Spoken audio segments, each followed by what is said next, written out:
अध्यापक अथवा शिक्षक कहें, वो निर्माता होता है व्यक्ति का। परमात्मा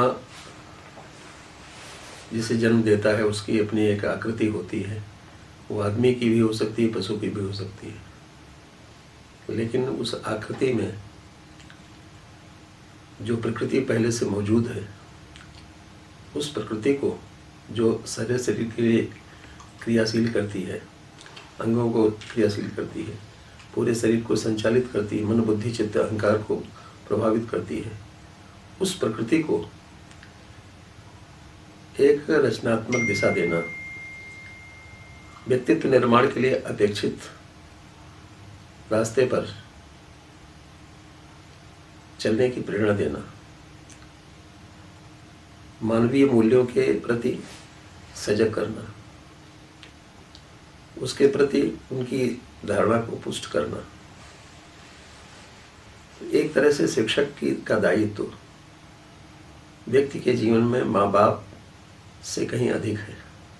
माँ जन्म देती है, पिता पालन करता है, लेकिन व्यक्ति में व्यक्तित्व का विकास, व्यक्ति में उसकी संभावनाओं को विकसित करने के लिए, उसकी ऊंचाइयों तक उसे ले जाने के लिए, और वो अपने जीवन में क्या कर सकता है, उन संभावनाओं को उभारने के लिए प्रेरक के रूप में काम करता है शिक्षक। आप कह सकते हैं कि शिक्षक वो दीप है जो स्वयं जलता है और अपने प्रकाश की प्रेरणा से विद्यार्थी के अंदर भी प्रकाश की ज्योति जगाता है। इस तरह शिक्षक का दायित्व मानवीय जीवन में अन्य सभी संबंधों से कहीं अधिक प्रभावी, प्रेरक और पूर्ण होता है। जहाँ तक विद्यार्थी का प्रश्न है, विद्यार्थी शिक्षक को केवल सुनता नहीं है, शिक्षक से केवल पढ़ता नहीं है, शिक्षक से केवल सीखता ही नहीं है, बल्कि शिक्षक को वो आत्मसात करता है, इनहेरिट करता है। शिक्षक जिस भी रूप में होता है, कहीं न कहीं वो विद्यार्थी के जीवन में अपनी जगह बना लेता है। और जो विद्यार्थी अपने शिक्षक को जितना ज़्यादा आत्मसात कर सकता है, जो विद्यार्थी शिक्षक को अपने अंदर जितना महसूस कर सकता है, जो विद्यार्थी अपने और शिक्षक के बीच के सभी दीवारों को हटाकर एक समग्र दृष्टि से देखने और समझने की कोशिश करता है, शिक्षक उसी विद्यार्थी के लिए कुछ कर पाता है। जैसे कल मैंने कहा था कि विद्यार्थी एक कच्ची मिट्टी का लोंदा है, उसको आकार देने का काम शिक्षक करता है। विद्यार्थी एक अनगढ़ पत्थर है, उसमें से एक मूर्ति प्रकट करना, ये शिक्षक के लिए शिक्षक का कार्य होता है।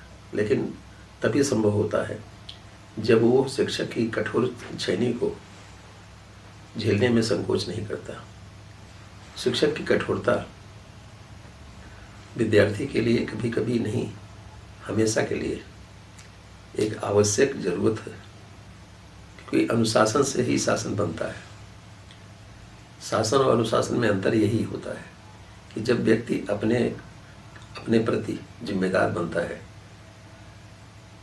तब वो अनुशासित होता है, और जब दूसरे लोग अपने लिए उसे अपने जिम्मेदार अपने उपयोग के लिए बनाते हैं, तब वो शासन के अंतर्गत आ जाता है।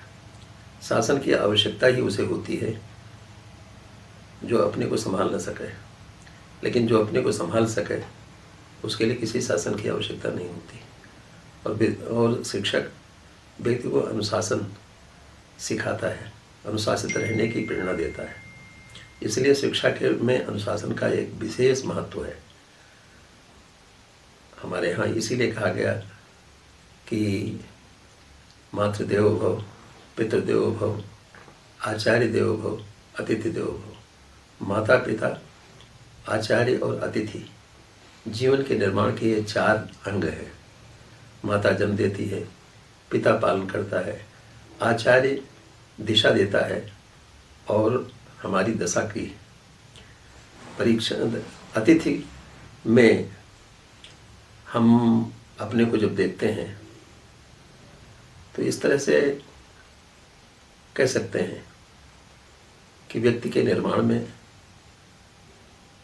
विद्यार्थी के व्यक्तित्व के विकास में उसको मानवीय दृष्टि देने का, मानवीय संस्कार देने, यहाँ तक कि श्री कृष्ण अर्जुन से कहते हैं कि अर्जुन, तुमने जो अब तक देखा है वो भौतिक है, वो नाशवान है।